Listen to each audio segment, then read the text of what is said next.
নমস্কার বন্ধুরা, welcome to our channel Rehan's world. আজকের গল্প প্রেতাত্মার প্রতিশোধ। গল্পের প্রথমেই আপনারা শুনবেন আনুমানিক ৬০-৭০ বছর আগেকার ঘটনার কিছু অংশ। রাজপুরের জমিদার বাড়ি থেকে মধ্যরাত্রে আপাদমস্তক চাদরে আবৃত এক নাতিদীর্ঘ ছায়ামূর্তি দ্রুত বেরিয়ে আসলো। তারপর খুব সন্তর্পণে এদিক ওদিক দেখে নিয়ে দ্রুত পা চালালো। নিস্তব্ধ রাস্তা ধরে সে এসে পৌঁছালো গ্রামের এক প্রান্তে অবস্থিত একটি ছোট্ট কুটিরের সামনে। দুয়ারের কাছে দাঁড়িয়ে খুব সাবধানে দরজায় দুটো টকটক করে ঠোকা মারল। খানিকক্ষণের মধ্যেই দরজাটা সামান্য ফাঁক হয়ে একটি দীর্ঘদেহী মূর্তির দেখা মিলল। দরজার বাইরে দাঁড়ানো ব্যক্তিটি একটি বেশ বড় পুঁটলি তার দিকে এগিয়ে দিল। তারপর চাপা মেয়েলি কণ্ঠ শোনা গেল,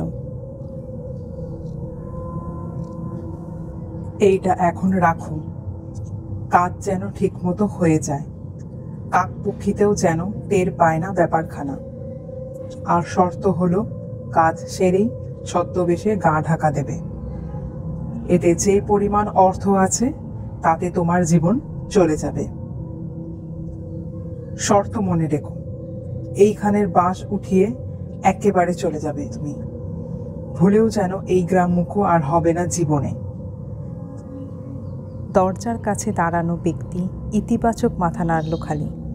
তারপর বাইরে দাঁড়ানো আগন্তুক পিছন ফিরে দ্রুত জমিদার বাড়ির দিকে ফিরে চলল। এইবার আসি বর্তমান সময়ে। বিয়ের মাত্র ১৫ দিনের মাথায় সুমিতের পোস্টিং হলো কেওনঝড়। প্রেমের জোয়ারে ভেসে যাওয়ার মুহূর্তেই কিনা বিনা মেঘে বজ্রপাত। কুছ পরোয়ানাহি মনোভাবের সাথে তাই তল্পা গুটিয়ে নবপরিণীতা অনন্যাকে পগল দাবা করে সে কর্মক্ষেত্রে এলো। কিন্তু গোল বাঁধল এরপরেই। ফরেস্ট ডিপার্টমেন্টে কাজ সুমিতের, জঙ্গলের মধ্যেই তার বেশিরভাগ সময় কাটে। কিন্তু অনন্যার তো থাকার কোনো ব্যবস্থা করতে হবে। অনেক খুঁজে শহরের এক প্রান্তে একটি ছোট বাড়ি ভাড়া পাওয়া গেল। বাড়ির মালিক ছিল এক চিত্রকর। বিপত্নিক চিত্রকর গত হওয়ার পর ছেলেমেয়েরা চাকরি সূত্রে থাকে বাইরে, তাই বাড়ি ফাঁকাই থাকত।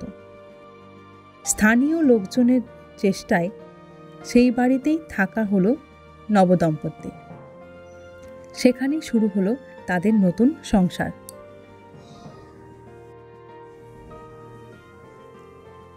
দিনে সুমিত অফিসে চলে গেলে বেচারি অনন্যা ভারী একা হয়ে যায়। প্রথম কিছুদিন সাথে করে আনা বই পড়ে, মোবাইলে সোশ্যাল মিডিয়া চালিয়ে সময় কাটায়। কিন্তু ধীরে ধীরে সেসবের প্রতি উৎসাহ তার হারাতে শুরু করে। একদিন সুমিত অফিস চলে যাওয়ার পর ব্রেকফাস্ট করে অনন্যা এসে দাঁড়ালো তাদের ভাড়া বাড়ির বারান্দায়। অর্ধচন্দ্রাকার বারান্দাটি ভারী সুন্দর। সেখানে দুটি মলিন গদিয়াটা চেয়ার তার আসার আগে থেকেই পাতা ছিল। সেটার একটাতে বসে অনন্যা মনে মনে ভাবতে লাগলো, এই বাড়ির মালিক যে চিত্রকর ছিলেন তিনি নিশ্চয়ই এখানে বসেই রং তুলি দিয়ে সাদা ক্যানভাসে সুন্দর চিত্রকল্প রচনা করতেন। সে চোখ বন্ধ করে ব্যাপারটা কল্পনার চোখে দেখার চেষ্টা করল। ঠিক সেই সময় হঠাৎ তার মাথায় এলো, যে কটা ঘর খোলা আছে তার একটার দেয়ালেও ভদ্রলোকের একটিও ছবি নেই কেন? তার কি সব ছবি বিক্রি হয়ে গেছে? একটিও কি নেই? হঠাৎ অচেনা একজন মানুষের অঙ্কিত ছবি দেখার জন্য মনটা কেমন আনচান করে উঠল অনন্যার। সে চেয়ার ছেড়ে উঠে দাঁড়ালো। হঠাৎ তার মনে হলো পিছনের যে ঘরটা তালাবন্ধ আছে তার মধ্যে কিছু থাকলেও থাকতে পারে। একবার দেখবে কি? ভাবা মাত্র সে বারান্দা ছেড়ে এগিয়ে গেল। ঘরটার দরজায় একটা পুরনো তালা লাগানো ছিল। সে ধরে টানাটানি করতে গিয়ে ওর গায়ের লাগা মরচে খসে খসে পড়ল, কিন্তু তালাটি খুলল না। কি করা যায় ভেবে অনন্যা এদিক ওদিক দেখতে লাগলো।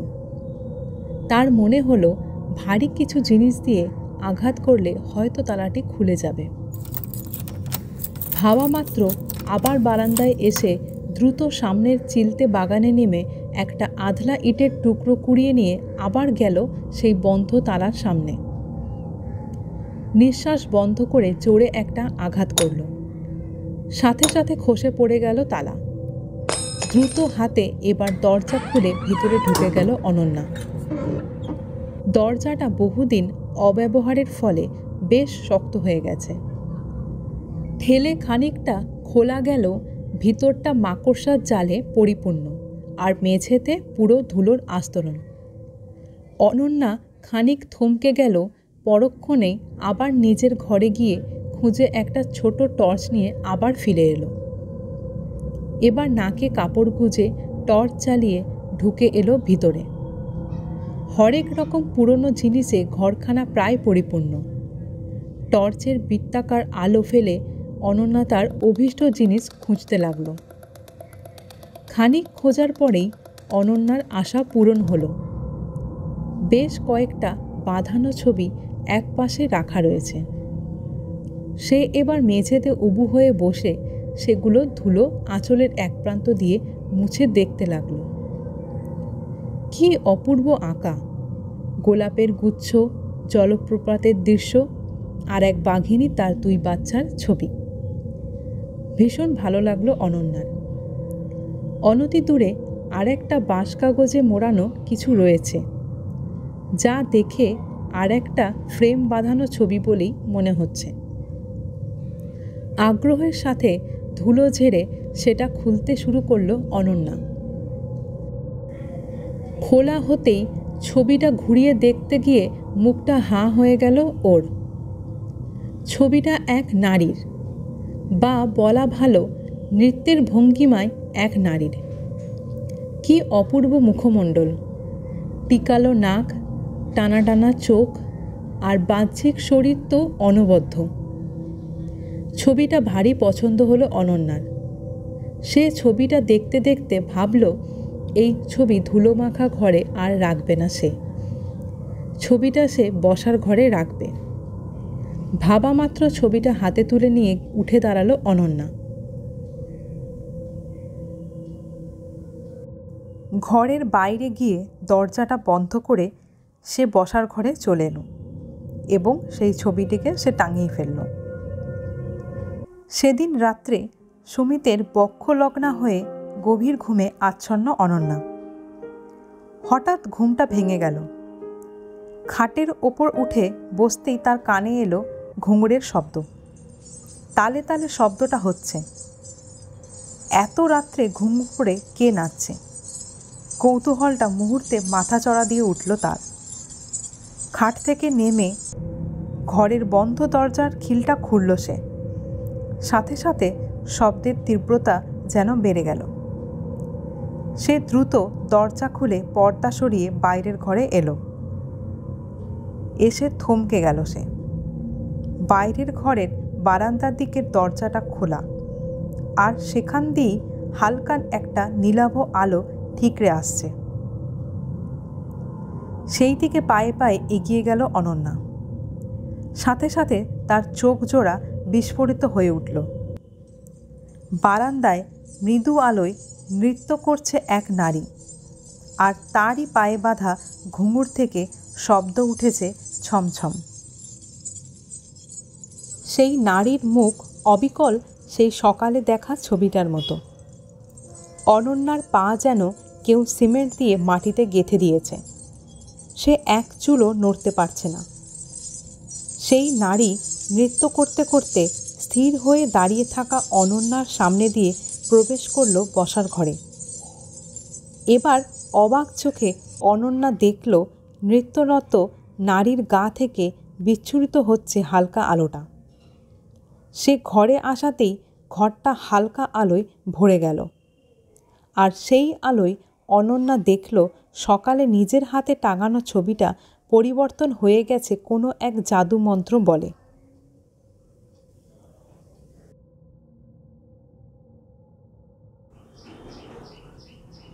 এখন ছবিটায় দেখা যাচ্ছে একটা বেশ বড় দোতলা বাড়ি, আর ছবিটা যেন সকালের তুলনায় আকারে বেশ বড় হয়ে গেছে। নাচের ভঙ্গিমায় সেই নারী ধীরে ধীরে এগিয়ে যাচ্ছে ছবিটার দিকেই। একসময় সে একেবারে কাছে গিয়ে দাঁড়ালো ছবিটার। এতক্ষণ সেই নারী ঘরে উপস্থিত অনন্যার দিকে নজর করেছে বলে মনে হয়নি, কিন্তু এবার দাঁড়িয়ে পড়ে সে সোজাসুজি চাইল অনন্যার মুখের দিকে। কি যেন একটা ছিল সেই চোখে। অনন্যাও অপলক চোখে সেই চোখের দিকেই চেয়ে রইল। ধীরে ধীরে তার সারা শরীর কেমন একটা অবশ হয়ে উঠল। এবার সেই নারী চোখ সরিয়ে নিয়ে সামনে এগিয়ে গেল। সেদিকেই একদৃষ্টে তাকিয়ে থাকতে থাকতে অনন্যা দেখল ছবিটার ক্যানভাসটা ভেদ করে ওই নারীর পুরো শরীরটা ঢুকে গেল, আর জলের ওপর ঢিল ছুঁড়লে যেমন একটা বৃত্তাকার আবর্ত তৈরি হয়, অবিকল ঠিক তেমনই একটা আবর্ত তৈরি হলো। এটা দেখার সাথে সাথে অনন্যার অন্তর থেকে কেউ যেন বারংবার বলতে শুরু করলো সামনে এগিয়ে গিয়ে একবার ক্যানভাসটা ছুঁয়ে দেখতে। সেও আবার সামনে এগিয়ে গেল, দক্ষিণ হস্ত তুলে ছুঁতে গেল ক্যানভাসটাকে।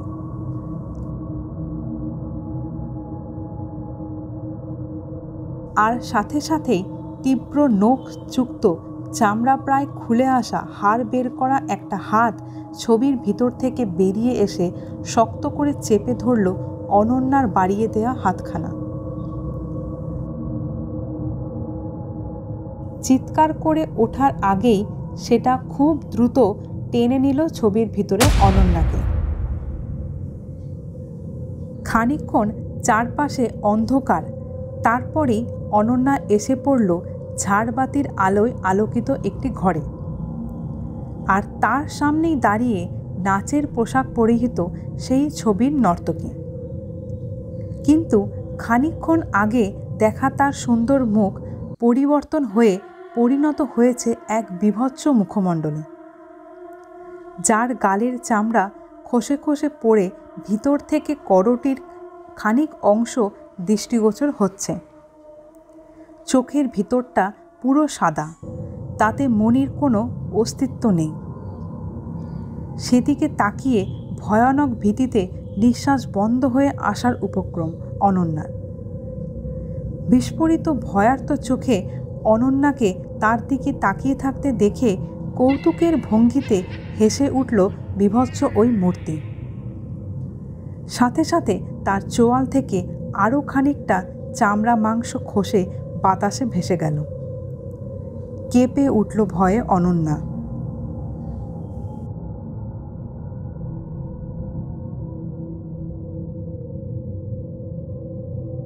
ঠিক তখনই চাপা গলায় সেই মূর্তি বলে উঠল, ভয় করছে মধুবন্তী?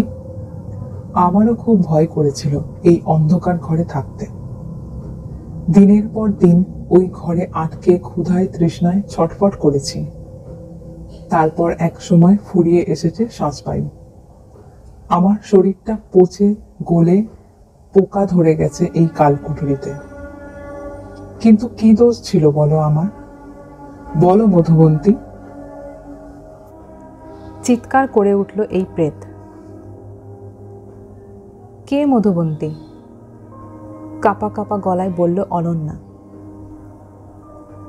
তুমি মধুবন্তী, ভালো করে সামনে তাকিয়ে দেখো। এরপর কোনো মতে চোখ তুলে সামনে তাকাতেই একটা বেশ বড় তৈলচিত্র চোখে পড়ল অনন্যার। সিল্কের দামি পাঞ্জাবি পরিহিত এক দীর্ঘদেহী পুরুষের ছবি, আর তার পাশেই ঘোমটা মাথায় এক নারীর ছবি। আর সেই নারী মুখ অবিকল অনন্যা। অবাক হয়ে সেই দিকে তাকিয়ে থাকতে থাকতে অনন্যার চোখের সামনে যেন একটার পর একটা দৃশ্য পর্দায় ফুটে উঠতে লাগলো। এক সাদা কালো বরফি কাটা লম্বা বারান্দা দিয়ে পা টিপে টিপে যাচ্ছে অনন্যা। পরনে তার 8 পৌড়ে লাল পেড়ে শাড়ি। শান্তর্পণে চলার চেষ্টা করলেও তার পরনের অলংকার থেকে চাপা সিঞ্জন গুঞ্জিত হচ্ছে। সে এসে দাঁড়ালো লাল নীল কাঁচ ঢাকা অর্ধবৃত্তাকার এক জানলার কাছে। কান পেতে কিছু শোনার চেষ্টা করল, কিন্তু ভিতর থেকে নারী কণ্ঠের স্মিত হাসির শব্দ ছাড়া আর বিশেষ কিছু শোনা গেল না। এবার ধীর পদক্ষেপে সে এগিয়ে গেল দরজার দিকে। হালকা হাতে ঠেলে দিতে সেটা সামান্য ফাঁক হতেই সে দেখল ঘরের মাঝ বরাবর ছবিতে দেখা পুরুষটি হাঁটু ভেঙে বসে আছে, আর তার সামনে সেই নর্তকী। পুরুষটি তার ঈষৎ ফুলে ওঠা জঠরে অধর ঠেকিয়ে বলছে, আমি ভীষণ খুশি কনক, তুমি আমায় এই চৌধুরী বংশকে সন্তান উপহার দিতে চলেছ। আমি যত দ্রুত সম্ভব তোমায় আমার পত্নীরূপে গ্রহণ করব। কথাটা দরজার ফাঁকে দাঁড়িয়ে থাকা অনন্যার শ্রবণেন্দ্রিয়র ভিতরে গিয়েছে। তার বুকে মুহূর্তে যেন এক কাঁকড়া বিছে দংশন করল। একবার নয়, বারবার সেই দংশন করতে লাগলো। সে নিশ্চুপে সরে এলো। আবার সেই ছক্কাটা বারান্দা দিয়ে সে ফিরে চলল। এবার পর্দায় ফুটে উঠল অন্য কিছু। এক অবগুণ্ঠনবতী নারীর সামনে দাঁড়িয়ে এক বেশ দীর্ঘদেহী সুঠাম স্বাস্থ্যের পুরুষ। তার মাথার চুলে রূপালী রেখার ঝিলিক দিলেও তার শারীরিক শক্তি যেন অক্ষুণ্ণ, তা তাকে দেখেই পরিষ্কার বোঝা যায়। সেই নারী বলছে, বিষ্ণু, তুমি আমায় মা ডেকেছ, আর আমিও তোমায় সন্তানের ন্যায় স্নেহ করি, কিন্তু আজ মা নয়, মনিবগিন্নি হিসাবে তোমায় একটা আদেশ দিচ্ছি। তোমায় সে আদেশ অক্ষরে অক্ষরে পালন করতে হবে। গম্ভীর চাপা গলায় পুরুষটি বলল, যা আদেশ দেবেন তা শিরোধার্য মা, আপনি আদেশ করুন। শোনো তাহলে, বলতে শুরু করলো ওই নারী। কাল রাতে নতুন রংমহলে কনকপ্রিয়ার কাছে গিয়ে তুমি বলবে রাজাবাবু তাকে পুরনো মন্দিরের পাশে দেখা করতে বলেছেন, তোমায় সাথে নিয়ে যেতে বলেছেন। তুমি রাজাবাবুর খাস লোক, তাই তোমার কথায় সে সন্দেহ প্রকাশ করবে না। তুমি তাকে নিয়ে পুরনো মন্দিরের পিছনে যাবে, আর পথে যেতে যেতে তাকে অলীক বিয়ের গল্প শোনাবে। তারপর মন্দিরে পৌঁছে পিছনের যে দরজা আছে তা খুলবে। ও ঘরে ঢুকে সিঁড়ি নিচে নেমে গেছে। তুমি তো জানোই ওই ঘরে আগে নরবলি হতো মায়ের পুজোয় উৎসর্গ করার জন্য। তাই ওই ঘর বেশ অনেকখানি মাটির নিচ পর্যন্ত চলে গেছে। আর যবে থেকে ও মন্দিরে মায়ের মূর্তি সরিয়ে নেওয়া হয়, ওই দিকে কারোর পদধূলি পড়ে না। দীর্ঘদিন যাবৎ বন্ধ আছে ঘরটি, এবং অনেকখানি সিঁড়িও ভেঙে গেছে। তোমায় যেন তেন প্রকারেণ কনককে ওইখানে নিয়ে গিয়ে ধাক্কা দিয়ে দিতে হবে। ও ছিটকে নিচে পড়ে যেতেই তুমি দ্রুত ওপরে উঠে ওই দরজা তালা দিয়ে চাবি দূরে ছুঁড়ে দেবে। এইটুকু কাজ। তবে একটা শর্ত আছে। আজ রাতে বাকি কথাটুকু তোমায় জানাবো। রাত্রে সজাগ থেকো, আমি আসবো তোমার কুঠিরে। এই বলে দ্রুত অবগুণ্ঠনবতী নারী প্রস্থান করল। এবার চোখের সামনে পর্দা সরে গেল অনন্যার। সেই বিভৎস প্রেত এবার কঠিন গলায় বলে উঠল, মনে পড়ছে চৌধুরী গিন্নি তোমার পুনর্জন্মের পাপ? হ্যাঁ, অনন্যার যেন টুকরো টুকরো কিছু স্মৃতি মনে পড়ছে। সে ছবিতে দেখা পুরুষটির হাতে তুলে দিচ্ছে এক গ্লাস শরবত, যাতে সে মিশিয়ে দিয়েছিল কড়া ঘুমের ওষুধ, যাতে তিনি ঘুমিয়ে থাকেন আর বিষ্ণুকে দেওয়া কাজ ভালোভাবে সুসম্পন্ন হয়। পেতনিরূপী কনক বলে চলল, আমি বন্দী হয়ে রইলাম মাটির তলার ঘরে, আর তুমি কাউকে জানতেও দিলে না।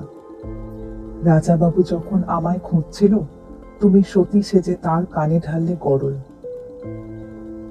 নিশ্চয়ই আমার কারোর সাথে আসনাই চলছিল। তাই মহল ত্যাগ করেছি। আমার মতো নাচুনে মেয়েরা এমনই হয়।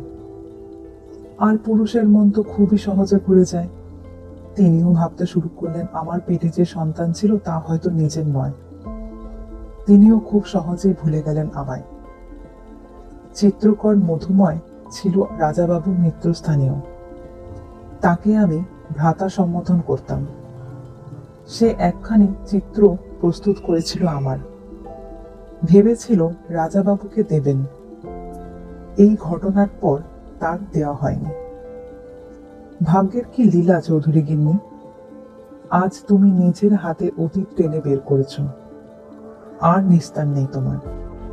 আমার সাথে হওয়া পাপের প্রতিশোধ আজ আমি নেবই।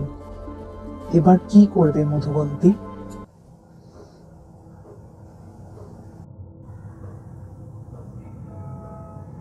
ভয়ে কেঁপে উঠল অনন্যা। সে হাত জোড় করে বলল, ক্ষমা করে দাও আমার আগের জন্মের।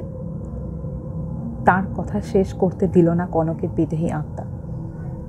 ধমকে উঠল, চুপ, একদম চুপ। তুমি কখনো ভেবেছিলে আমি একা নই? আমার গর্ভে যে বেড়ে উঠছে সে পৃথিবীর আলো দেখার আগে শেষ হয়ে যাবে? ভেবেছিলে সে চৌধুরীদের বংশধর? রাজাবাবুর ঔরসেই তার জন্ম। তুমি রাজাবাবুকে সন্তান দিতে পারোনি ঠিকই, তবে এই সন্তান তোমারও সন্তান সম হতো। তোমাকেও মা সম্বোধন করত। বলো, ভেবেছিলে তার কথা?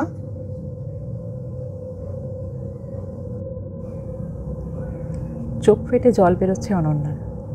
কনকের প্রেত এবার বলে উঠল, সামনে তাকিয়ে দেখো চৌধুরী গিন্নি। চমকে সামনে তাকিয়ে দেখল অনন্যা। পাশের দৃশ্যপট পুনরায় বদলে গেছে। এখন অনন্যা আর প্রেতরূপী কনক দাঁড়িয়ে রয়েছে একটা গোল খোলামুখো কুয়োর ধারে। মুহূর্তে কনক ধাক্কা দিল অনন্যাকে। সে কুয়োতে পড়ে গেল ক্রমাগত এবং তলিয়ে যেতে লাগলো।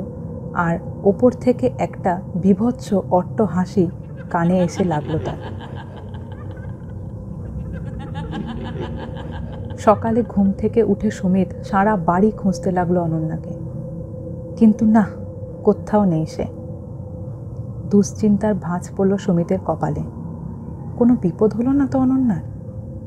সে এবার ফোন তুলে স্থানীয় থানার নাম্বার ডায়াল করতে লাগলো।